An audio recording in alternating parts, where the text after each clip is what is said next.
शार्दुल ठाकुर और मुकेश कुमार की घातक गेंदबाजी और इसके बाद ईशान किशन, शुभम गिल और हार्दिक पांड्या की तूफानी बल्लेबाजी से टीम इंडिया ने जीता तीसरा वनडे मुकाबला। अच्छा इतिहास। तो नमस्कार दोस्तों, स्वागत है आप सभी का हमारे चैनल में। दोस्तों आज भारत और वेस्ट इंडीज के बीच खेले गए तीसरे वनडे मुकाबले में टीम इंडिया ने शानदार परफॉर्मेंस करते हुए ईशान किशन, शुभम गिल, संजू सैमसन और हार्दिक पांड्या की तूफानी बल्लेबाजी के बाद शार्दुल ठाकुर और मुकेश कुमार की घातक गेंदबाजी के दम पर टीम इंडिया ने 200 रनों से जीत लिया। तो दोस्तों इस वीडियो में हम आपको तीसरे वनडे मुकाबले का पूरा हाईलाइट बताएंगे, लेकिन उससे पहले दोस्तों आप टीम इंडिया की शानदार जीत से खुश है तो इस वीडियो को लाइक जरूर कीजिएगा। साथ ही साथ अभी तक आप हमारे चैनल को सब्सक्राइब नहीं किया तो चैनल को सब्सक्राइब जरूर कर लीजिएगा। चलिए दोस्तों अब आपको बताते हैं तीसरे वनडे मुकाबले का पूरा हाईलाइट शुरुआत से। दोस्तों सबसे पहले बात करें टॉस की, तो दोस्तों टॉस वेस्ट इंडीज टीम के कप्तान साई अपने पहले टॉस जीतकर गेंदबाजी करने का फैसला लिया। दोस्तों आज तीसरे वनडे मुकाबले में भी टीम इंडिया की प्लेइंग में बदलाव किए गए थे, जहां पर दोस्तों रोहित शर्मा और विराट कोहली को बाहर रखा गया था। तो वहीं ईशान किशन, शुभम गिल, ऋतुराज गायकवाड़, संजू सैमसन, सूर्य कुमार यादव, हार्दिक पांड्या, रविंद्र जडेजा, शार्दुल ठाकुर, जयदेव उनादकट, कुलदीप यादव और मुकेश कुमार प्लेइंग में शामिल थे। तो वहीं दूसरी तरफ दोस्तों वेस्ट इंडीज की टीम में कोई बदलाव नहीं किया गया था और इनके भी टीम में ब्रेंडन किंग, क्याले मेर्स, अली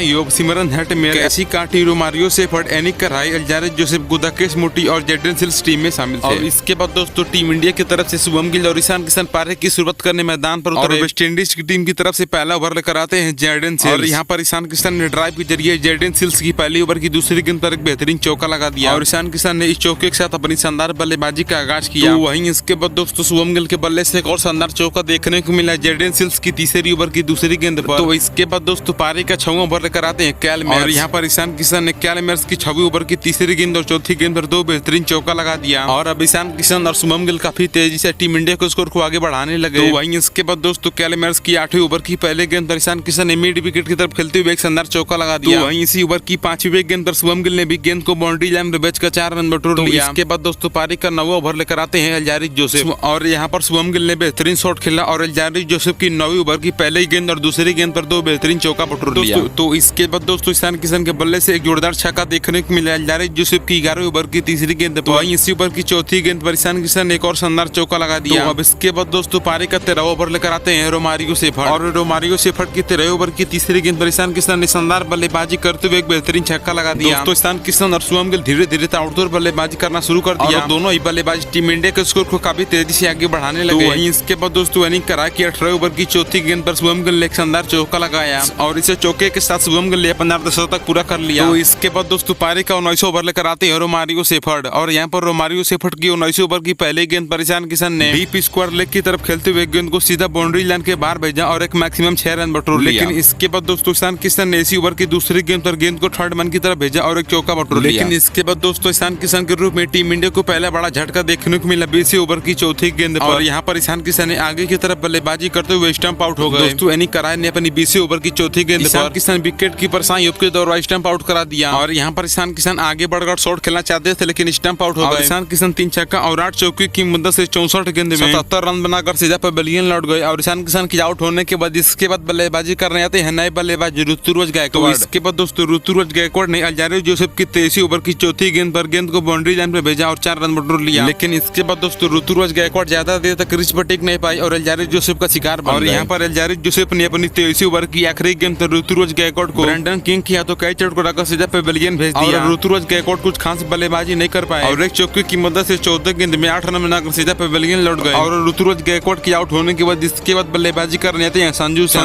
सैमसन आते हैं यानी कराई की 24वीं ओवर की तीसरी गेंद पर एक बेहतरीन छक्का लगा दिया। अब इसके बाद दोस्तों पारी का 27वां ओवर लेकर आते हैं जेडन सिल्स और जेडन सिल्स की 27वीं ओवर की पहले गेंद पर संजू सैमसन ने एक बेहतरीन शॉट खेला और गेंद को मिड विकेट की तरफ खेलते हुए सीधा बाउंड्री लाइन के बाहर बचकर मैक्सिमम 6 रन बटोर लिया। तो वहीं इसके बाद दोस्तों शुभम गिल ने गुदाकेश मोटी की 28वीं ओवर की चौथी गेंद और 5वीं गेंद पर 2 बेहतरीन चौका लगा दिया। संजू सैमसन के बल्ले से एक शानदार शॉट के जरिए एक लाजवाब चौका देखने को मिला जेडन सिल्स की 29वीं ओवर की 5वीं गेंद पर। दोस्तों संजू सैमसन और शुभम गिल काफी ताबड़तोड़ बल्लेबाजी करने लगे और छक्के और चौके की मदद से टीम इंडिया के स्कोर को काफी तेजी से आगे बढ़ाने लगे। तो वहीं इसके बाद दोस्तों संजू सैमसन ने रोमारियो सेफर्ड की 32वीं ओवर की तीसरी गेंद पर 2 रन लेकर अर्धशतक पूरा कर लिया। लेकिन इसके बाद दोस्तों संजू सैमसन के रूप में टीम इंडिया को तीसरा बड़ा झटका देखने को मिला 32वीं ओवर की 5वीं गेंद पर और रोमारियो सेफर्ड ने 32वीं ओवर की 5वीं गेंद पर संजू सैमसन सिमरन हेटमेयर किया तो कैच आउट कराकर सीधा पवेलियन भेज दिया और संजू सैमसन 4 छक्का और 2 चौके की मदद से 41 गेंद में 51 रन बनाकर सीधा पवेलियन लौट गए। और संजू सैमसन की आउट होने के बाद इसके बाद बल्लेबाजी करने आते हैं कप्तान हार्दिक पांड्या और हार्दिक पांड्या आते ही अल्जारेज जोसेफ की 33वीं ओवर की आखिरी गेंद पर एक बेहतरीन चौका लगा दिया। तो वहीं इसके बाद दोस्तों शुभम गिल के रूप में टीम इंडिया को चौथा बड़ा झटका देखने को मिला 39 ओवर की चौथी गेंद पर। गुंदाकेश मोटी ने 39 ओवर की चौथी गेंद पर शुभम गिल को करा किया तो कैच आउट कराकर वेस्ट इंडीज की टीम को चौथी बड़ी सफलता दिला दी। दोस्तों शुभम गिल अपने शतक के काफी करीब आ गए, लेकिन यहाँ पर शुभम गिल गलत शॉट खेलने के चक्कर में कैच आउट हो गए। और शुभम गिल 11 चौके की मदद से 92 गेंद में 85 रन की शानदार पारी खेलकर सीधा पेविलियन लौट गए। शुभम गिल के आउट होने के बाद इसके बाद क्रीज में मौजूद थे सूर्य कुमार यादव। तो इसके बाद दोस्तों हार्दिक पांड्या के बल्ले से जोरदार छक्का देखने को मिला करा की 42 ओवर की तीसरी गेंद पर। तो इसके बाद दोस्तों पारी का 43 ओवर डालने आते हैं अल्जारी जोसेफ, और अल्जारी जोसेफ की 43 ओवर की दूसरी गेंद पर सूर्य कुमार यादव ने बेहतरीन शॉट खेला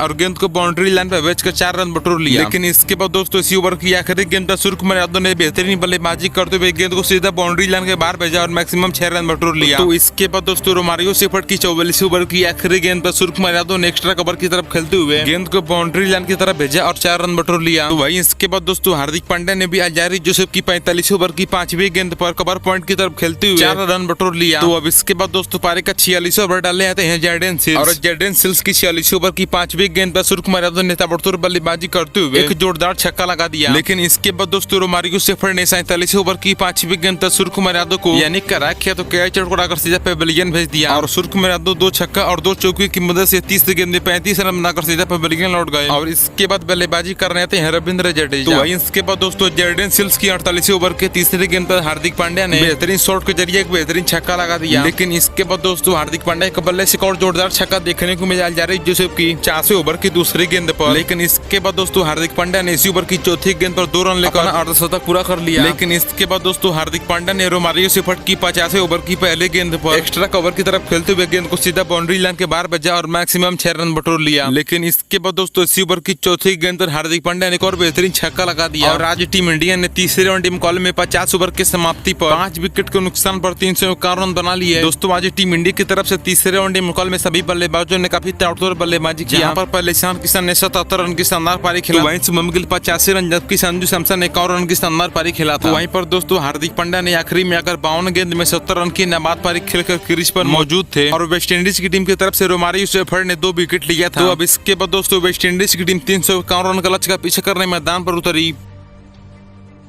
और वेस्ट इंडीज की टीम की तरफ से बल्लेबाजी करने मैदान पर उतरते हैं ब्रेंडन किंग के साथ काइल मेयर्स। और टीम इंडिया की तरफ से पहला ओवर डालने आते हैं मुकेश कुमार, और यहाँ पर मुकेश कुमार ने अपनी पहली ओवर की 5वीं गेंद पर ब्रेंडन किंग के रूप में टीम इंडिया को पहली बड़ी सफलता दिलाई। और मुकेश कुमार ने ब्रेंडन किंग को विकेट के पर ईशान किशन के द्वारा कई चोट कराकर सीधा पेविलियन भेज दिया। और ब्रेंडन किंग बिना खाता खोले सीधा पेविलियन लौट गए। और ब्रेंडन किंग की आउट होने के बाद इसके बाद बल्लेबाजी करने आते हैं अली कैथने। तो वहीं इसके बाद दोस्तों काइल मेयर्स ने मुकेश कुमार की तीसरी ओवर की तीसरी गेंद पर बेहतरीन बल्लेबाजी करते हुए एक शानदार चौका लगा दिया। लेकिन इसके बाद दोस्तों मुकेश कुमार ने वापसी करते हुए अपनी तीसरी ओवर की आखिरी गेंद पर काइल मेयर्स को क्लीन बोल्ड करके टीम इंडिया को दूसरी बड़ी सफलता दिला दी। और यहाँ पर काइल मेयर्स एक चौके की मदद से 10 गेंद में 4 रन बनाकर सीधा पेविलियन लौट गए। और काइल मेयर्स के आउट होने के बाद इसके बाद क्रीज पे मौजूद थे कप्तान साई होप। तो इसके बाद दोस्तों 5वां ओवर डालने आते हैं मुकेश कुमार। मुकेश कुमार की 5वीं ओवर की चौथी गेंद पर साई होप ने कवर ड्राइव शॉट के जरिए एक बेहतरीन चौका लगा दिया। लेकिन इसके बाद दोस्तों मुकेश कुमार ने साई होप के रूप में टीम इंडिया को तीसरी बड़ी सफलता दिला दी। दोस्तों मुकेश कुमार ने 7वें ओवर की तीसरी गेंद पर साई होप को स्लिप में खड़े शुभम गिल के यादव कैच चटकाकर वेस्ट इंडीज की टीम को तीसरा बड़ा झटका दे दिया। और साई होप कुछ खास बल्लेबाजी नहीं कर सके और साई होप एक चौके की मदद से 9 गेंद में 5 रन बनाकर सीधा पेविलियन लौट गए। तो अब इसके बाद दोस्तों अब बल्लेबाजी करने आते हैं किसी काटी। तो वहीं इसके बाद दोस्तों अली कैथनेज ने हार्दिक पांड्या की 8वीं ओवर की तीसरी गेंद पर गेंद को बाउंड्री लाइन पर भेजा और 4 रन बटोर लिया। लेकिन इसके बाद दोस्तों इसी ओवर की चौथी गेंद पर अली कैथनेज ने एक और बेहतरीन चौका लगा दिया। तो इसके बाद दोस्तों कैसी काटी ने मिड विकेट की तरफ खेलते हुए एक शानदार चौका लगा दिया शार्दुल ठाकुर की 10वीं ओवर की चौथी गेंद पर। तो अब इसके बाद दोस्तों 11 ओवर डालने आते हैं जयदेव नाटकर। और जयदेव नाटकर 11वीं ओवर की 5वीं गेंद पर कैसी काटी को शुभम गिल के हाथों कैच चटकाकर सीधा पेविलियन भेज दिया। और कैसी काटी एक चौके की मदद से 12 गेंद में 6 रन बनाकर सीधा पेविलियन लौट गए। और कैसी काटी की आउट होने के बाद इसके बाद क्रीज पे मौजूद थे सिमरन हेटमेयर। और सिमरन हेटमेयर ने शार्दुल ठाकुर की 12वीं ओवर की तीसरी गेंद पर एक बेहतरीन चौका लगा दिया। लेकिन इसके बाद दोस्तों सिमरन हेटमेयर ज्यादा देर तक क्रीज पर टिक नहीं पाए और शार्दुल ठाकुर का शिकार बन गए। और यहाँ पर शार्दुल ठाकुर ने वापसी करते हुए अपनी 12वीं ओवर की आखिरी गेंद पर सिमरन हेटमेयर को सूर्य कुमार यादव के कैच आउट कराकर वेस्ट इंडीज की टीम को 5वां बड़ा झटका दे दिया। और सिमरन हेटमेयर कुछ खास बल्लेबाजी नहीं कर पाई और सिमरन हेटमेयर एक चौके की मदद से 6 गेंद में 4 रन बनाकर सीधा पेविलियन लौट गए। और इनके आउट होने के बाद इसके बाद बल्लेबाजी करने आते हैं रोमारियो सेफर्ट। लेकिन दोस्तों रोमारियो सेफर्ट आए और रोमारियो सेफर्ट वापस पेविलियन चले गए। और शार्दुल ठाकुर ने रोमारियो सेफर्ट के रूप में 6वीं बड़ी सफलता दिलाई 14 ओवर की आखिरी गेंद पर। और शार्दुल ठाकुर ने रोमारियो सेफर्ट को जयदेव नाटकर के हाथों कैच आउट करा दिया। और रोमारियो सेफर्ट 2 चौके की मदद से 8 गेंद में 8 रन बनाकर सीधा पवेलियन लौट गए और इसके बाद बल्लेबाजी करने आते हैं एनिक राय और यहाँ पर एनिक कारिया के बल्ले से एक बेहतरीन चौका देखने को मिला जयदेव नटखट की 15 ओवर की आखिरी गेंद पर। तो वहीं इसके बाद दोस्तों कुलदीप यादव ने 22 ओवर की पहले गेंद पर अली केथन को क्लीन बोल्ड करके सीधा पवेलियन भेज दिया और अली केथन ने 3 चौके की मदद से 50 गेंद में 32 रन बनाकर सीधा पवेलियन लौट गए। तो अब इसके बाद बल्लेबाजी करने आते हैं अल्जारिस जोसेफ और यहाँ पर अल्जारिस जोसेफ के बल्ले से एक बेहतरीन छक्का देखने को मिला कुलदीप यादव की 22 ओवर की आखिरी गेंद पर। तो वहीं इसके बाद दोस्तों कुलदीप यादव ने 24 ओवर की चौथी गेंद पर एनिक कारिया को एलबीडब्ल्यू आउट करके वेस्ट इंडीज की टीम को 8वां बड़ा झटका दे दिया और एनिक कारिया 3 चौके की मदद से 33 गेंद में 19 रन बनाकर सीधा पवेलियन लौट गए। और एनिक कारिया के आउट होने के बाद इसके बाद बल्लेबाजी करने आते हैं गुदाकेश मोटी और गुदाकेश मोटी यहाँ तक एक बेहतरीन चौका लगा दिया कुलदीप यादव की 24 ओवर की आखिरी गेंद। तो वहीं इसके बाद दोस्तों शार्दुल ठाकुर ने 34 ओवर की दूसरी गेंद पर अल्जारिस जोसेफ को विकेट की परेशान किसान के द्वारा कैच आउट करा दिया और अल्जारिस जोसेफ 2 छक्का और 1 चौके की मदद से 39 गेंद में 26 रन बनाकर सीधा पवेलियन लौट गए। और अल्जारिस जोसेफ की आउट होने के बाद इसके बाद बल्लेबाजी करने आते हैं जॉर्डन सेल्स। तो वहीं इसके बाद दोस्तों गुदाकेश मोटी के बल्ले से जोरदार छक्का देखने को मिला शार्दुल ठाकुर की 34 ओवर की 5वीं गेंद पर। लेकिन अब इसके बाद दोस्तों शार्दुल ठाकुर ने 36 ओवर की तीसरी गेंद पर जॉर्डन सेल्स को क्लीन बोल्ड करके वेस्ट इंडीज की टीम को ऑल आउट कर दिया और टीम इंडिया यह मुकाबला 200 रन से जीत गई और टीम इंडिया वनडे सीरीज भी 2-1 से जीतने में कामयाब हो गई। दोस्तों आज तीसरे वनडे मुकाबले में टीम इंडिया की तरफ से सभी खिलाड़ियों ने शानदार बल्लेबाजी और गेंदबाजी किया। यहाँ पर गेंदबाजी में टीम इंडिया की तरफ से शार्दुल ठाकुर ने 4 विकेट लिया तो वहीं मुकेश कुमार ने 3 विकेट लिया था। तो वहीं कुलदीप यादव ने 2 विकेट जबकि जयदेव नटखट ने 1 विकेट लिया था और टीम इंडिया इन सभी खिलाड़ियों की खतरनाक बल्लेबाजी और गेंदबाजी के दम पर तीसरा वनडे मुकाबला जीतने में कामयाब हो गई और वनडे सीरीज भी टीम इंडिया ने 2-1 से अपने नाम कर लिया। तो दोस्तों आप सभी को क्या लगता है कि टीम इंडिया तीसरा वनडे मुकाबला किस खिलाड़ी की वजह से जीती? आप कमेंट करके जरूर बताइएगा। तब तक के लिए दोस्तों जय हिंद जय भारत।